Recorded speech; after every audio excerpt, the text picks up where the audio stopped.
Two crew members have been rescued alive when rescue team found them at the tail of Jeju Airlines plane flying from Bangkok that landed at Muan International Airport in South Korea on Sunday without wheels or landing gears, using its belly to land through, veering off the airport runway and burst into fireball when it slammed into the wall of the airport perimeter's fence, killing over 177 persons on board as 2 occupants in the aircraft are yet to be accounted for.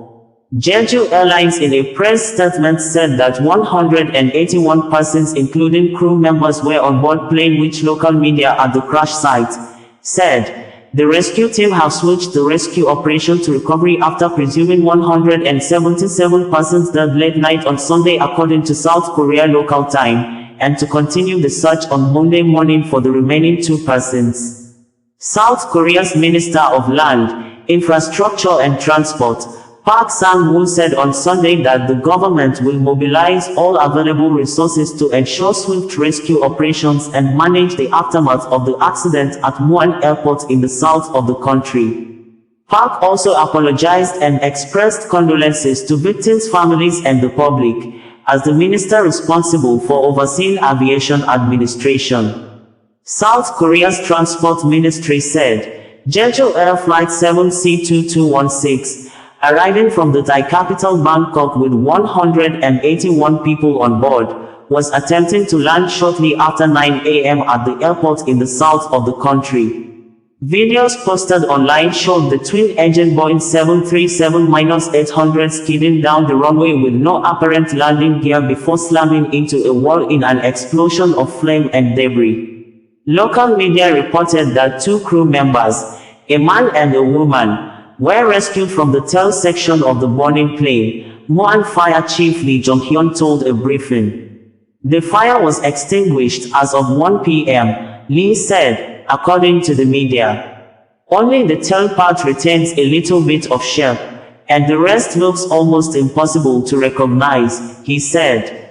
Authorities have switched from rescue to recovery operations, and because of the force of the impact, are searching nearby areas for bodies possibly thrown from the plane, Lee added. South Korea's transport ministry said on Sunday that its investigation unit secured both of the 2 black boxes from the crashed passenger jet. A total of 176 passengers and crew were reportedly presumed dead, with 3 missing, after the Jeju airplane, carrying 181 passengers and crew on a flight from Thailand, attempted a belly landing at the airport. A bird strike has emerged as a possible factor in Sunday's crash, Korean media Yonhap reported.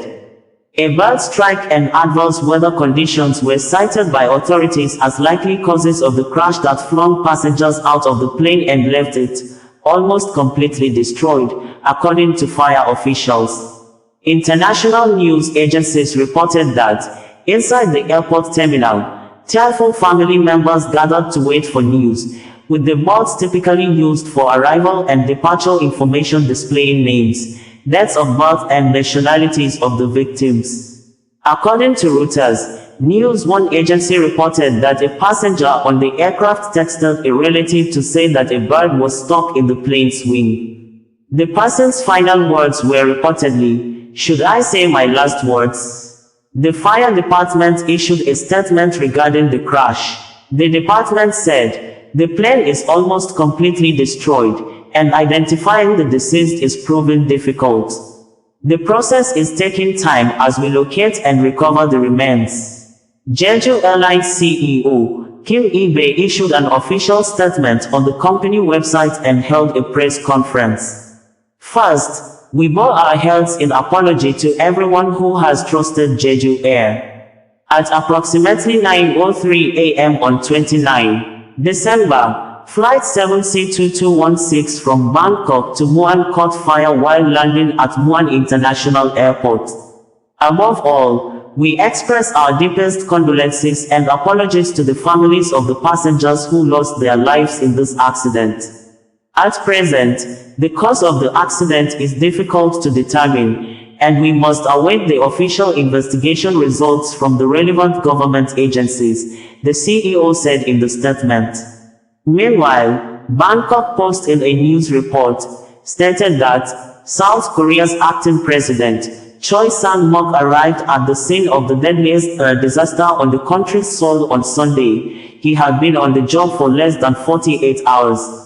Choi, the country's finance minister, became acting leader on Friday night after the impeachment of Prime Minister Han Duck-soo, who had been acting president since President Yoon Suk-yeol was impeached and suspended from power on December 14 following his short-lived attempt to impose martial law. The bewildering turnover at the top of Asia's fourth-largest economy and one of its most vibrant democracies left the government scrambling when Jeju Air Flight 7C2216 slammed into a wall at Muan International Airport on Sunday, killing most of the 181 people on board. Choi visited the site a few hours after the crash and declared it a special disaster zone.